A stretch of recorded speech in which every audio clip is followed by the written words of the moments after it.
started here, because all of us make decisions every single day, and find out how we make decisions. Most decisions we make, they happen all of the time, every single morning. What marketing am I going to do? What am I going to wear? What am I going to eat? There's a lot of things, but decisions, for the most part, we make based on what we've done in the past, whether it be a habit or something that we've read or through experience. That's how we make most of our decisions. How most people make their decisions is a lot of times it can be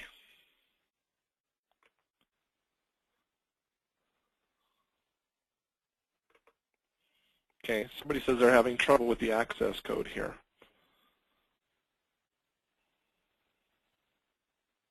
So try to dial in again one more time. I just sent out the audio pins one more time. So I apologize for that.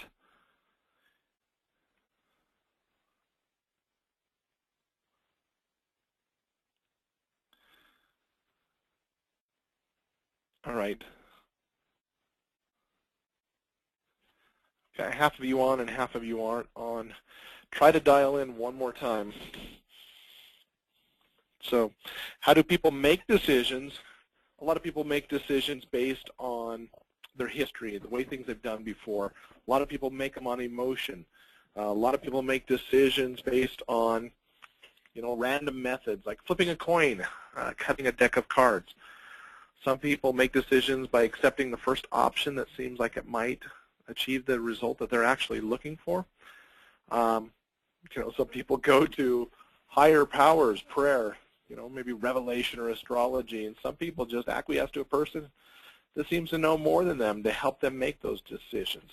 However you make your decision, you have to remember that's usually what happens here. So the best way of doing it is calculating the expected value or utility for each option by utilizing and evaluating numbers. And that's what we're going to look about today is I've got numbers, and we're working with all sorts of numbers here. How do I make these numbers work? So, utilizing and evaluating numbers, what does that mean? How do I know what numbers are relevant to my business? And how do I use those numbers to actually make my business a whole lot better? And so question number one is, what do I do with these numbers? What am I supposed to do with these numbers? All businesses, their performance is measured in different sets of numbers. For a lot of business, they look at their revenue and they say, I'm a $6 million business. Wow. Okay, what does that mean anymore? A lot of people look at it as the expenses, is that, I'm only spending 75% of all the money I bring in. Some are using profit. It should not be measured solely on how much money is at the end of the bank. And because I'm a business coach, I work with a lot of business owners that tell me, hey, I have $500 left over after everybody's been paid, including myself. I made a profit. That's a bad way to actually run your business. It can be as simple as strategies within your operations, things such as purchasing, the way you hire, your pricing. All of these should be forged after careful consulting certain sets of the numbers. You must be disciplined to study variances each month between your business budget forecast and income statement. Once you have that, that's when you make the changes. What numbers are relevant in my business? Well, there's quite a few in there. The revenue numbers that we always look at are where's the money is coming from, the amounts that it's coming in, weekly tracking, daily, hour, however you want to do it. The consistency, when is that money actually coming in? Is it because I'm doing a lot of yard work, it comes in during the main season, March through September? How reliable is this revenue? Do I have contracts for long-term periods? Other numbers, the expense numbers, your variable expenses, your hourly labor, your set labor, your cost of goods sold, all the supplies and stuff you're using, your fixed expenses, your ratio. Probably the most important numbers are your gross margin, your profit margin, and your accounts receivable and accounts payable. Accounts receivable, that's one of the first things I always look at when I come into a business is how much money are you owed? When they're saying I'm low on cash, well, that's the first thing we do is we go after that money. The other numbers that are very important to the business are your assets and liabilities for your balance sheet, and the owner's equity is what you actually own in your business. If the business right now could be sold, What is the value of that business? Those are the numbers that we should be looking at all the time. Third question is, how do I use these numbers to make better business decisions? Well, actually, there's 4 things that you need to look at. First, you assess those numbers.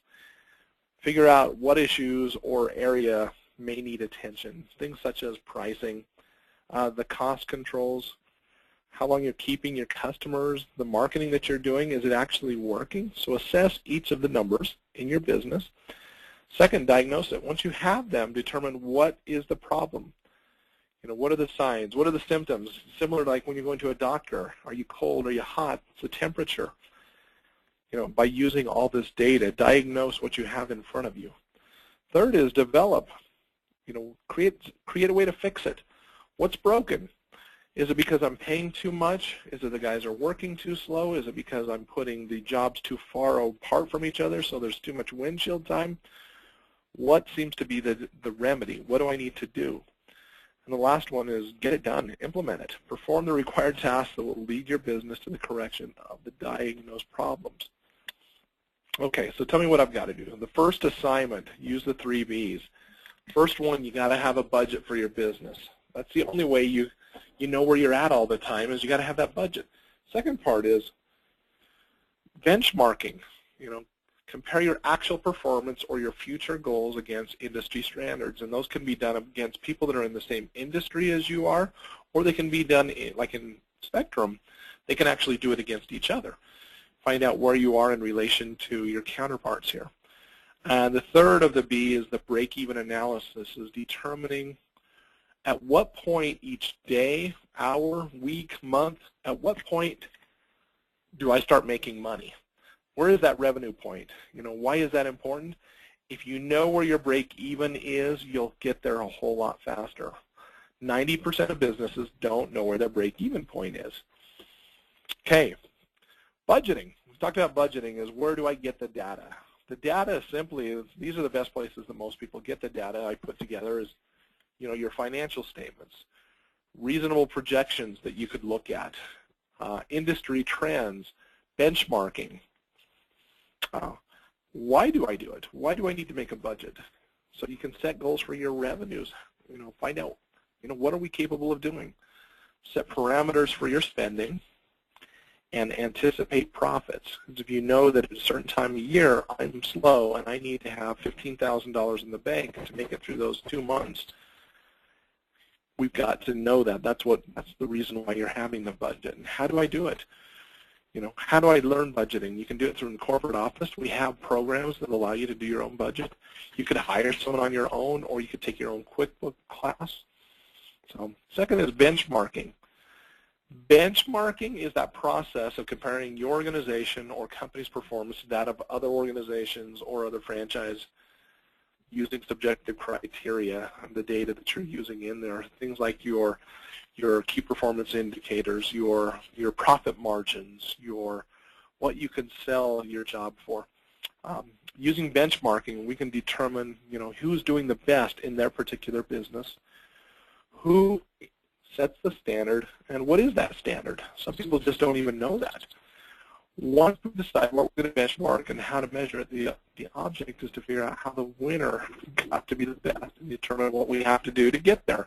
If somebody is usually, in every business, does a little bit better than everyone else, learn from them. Figure out why is that important. I mean, if you want to get better in your business, you learn from others who have done it before. So here's some of the places that I put in there. If you want to find benchmarking data, Biz Toolkit, that's a free one. dmbenchmarking.com, that's a pay-per-prescription. So is Broadcast Benchmarking or Marking.com. They actually charge you. We know pretty well what people are doing well and what people aren't doing. And if you want to get better, the best person to call, again, is Lydia, myself, and or Tony and John. So break-even analysis. We've gone over this in the past, but you have to know where you're at all the time, and you have to know every single day, at what point do I make money? There are some businesses that don't open every single day because they know, for instance, Friday I'm only going to make so much money, or on Monday. It actually pays it's better for them not to open their doors that particular day just because they lose so much on that particular day. And so at what point are you starting to make money? The formula for that is very simple. And this is for your gross break-even analysis. You take your fixed costs, everything that you have to pay, and then divide that by your gross margin percentage. That will give you your break-even. So an example of this is, let's say a business has $5,000 worth of fixed costs and a gross margin percent of 35%. You know, what is their revenue? At what is their break-even revenue point? For this particular example is their break-even revenue point where they start making money is at $14,286. Keep in mind you've got to do the fixed costs, not the marginal costs, just the fixed costs. That's when you start breaking even. Usually when you have marginal costs, that's because you've got a job. The fixed costs are just those costs that happen regardless whether you're doing work or not. Just remember that. Okay, I'm going to go over this one real quick here. 60% of all new business startups fail within the first 5 years. A lot of it's just because they're simply not using the data right. It is estimated that less than 10% of business owners, managers know what their gross margin is. They don't know, and then they wonder why they're not doing as well. Gross margin or gross profit. Your gross margin is your revenue less your variable cost. Again, that's your gross margin that we just went over less your variable cost. Gross margin is reported can be as a percentage and in dollars. So here's an example here. If we have revenues $5,000, that's 100%. If your variable costs are $3,000, then that's 60% of that $5,000. And so your gross margin would be $2,000. That's everything else that's left over after variable costs. So here quickly, how to use numbers to evaluate strategies. What I'm going to do here is this is just a little quiz. I'm going to send this out to everybody. And I was just talking to Lydia and Tony. They said the person that sends this back to me, there's 4 questions here, 4 different scenarios. The person that sends this back to me the soonest, we're going to give you the option. We're going to send you either one of our favorite business books or we're going to send you brownies from send-out cards, one or the other. And so here's the first one. It has to do with pricing. A janitorial account bills out for $1,000 a month and has a 40% gross margin. We decide in order to keep the contract, the price, we drop it from $1,000 a month to $800 in order to keep the account. So what happens at this point to my gross margin? So here's the questions from it. Will my break-even point be affected, and how will it be affected? Number 2, should I be evaluating each count individually? All right. And then if so, why or why not? Okay, that's my first scenario. Everyone have it?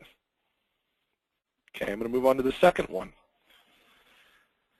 Hourly labor. A handyman account bills out for $1,000 and has a gross margin of 40%.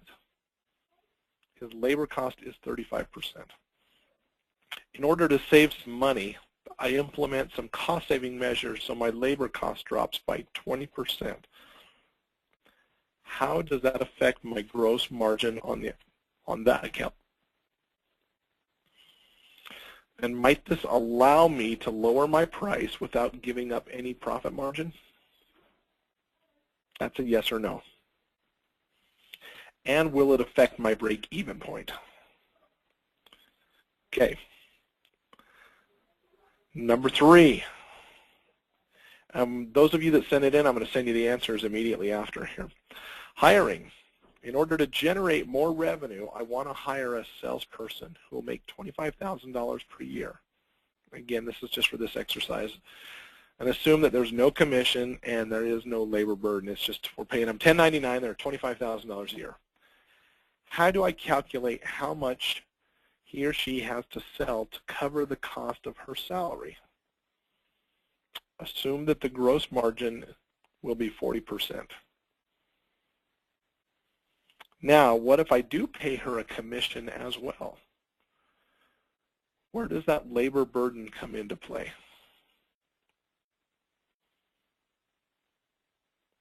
Question also, should I do these calculations before offering her the job or hire her and hope for the best? I think you guys probably already know that answer. And here's the last scenario I'm going to send out to everybody.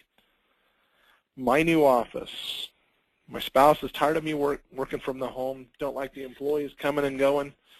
So I find a nice office with a small warehouse. The rent is $1,200 per month plus utilities. Can I afford this? This is one of the franchisees gave me this one just a couple of months ago. Can I afford this? Where do I start this calculation? Where do I count for the rent on my financial statements? What about the utilities on there? What about that new piece of equipment I need? It sure would be nice to have in my warehouse now that I have one. Those are 4 numbers, so if you don't know the answers to any of them, just write me back, Kameron Thorne at Comcast.net, and say, I don't know, and I will give you the answers to all of these, and I'll do it this afternoon. The first person that actually comes up with the answers, the closest to it, we're going to give you the option. We're either going to send out one of our favorite business books, and or we're going to send out the brownies. And again, it's Kameron Thorne, Kameron, Thorne at Comcast, COMCAST.net. And as soon as I get those, and I'll send this out to especially the 12 of you or so that are on here, I'll send this out to you first. The first one I get the answers back to, again, it's a book and or the brownies. And so,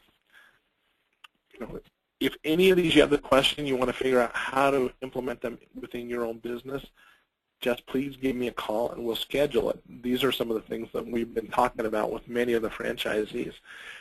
And we'll just schedule a meeting and actually go over these numbers for you to teach you how to make better decisions. So, all right, guys, I'm going to end this webinar. And, please go over this and send it right back to me. I would appreciate it. Thank you very much.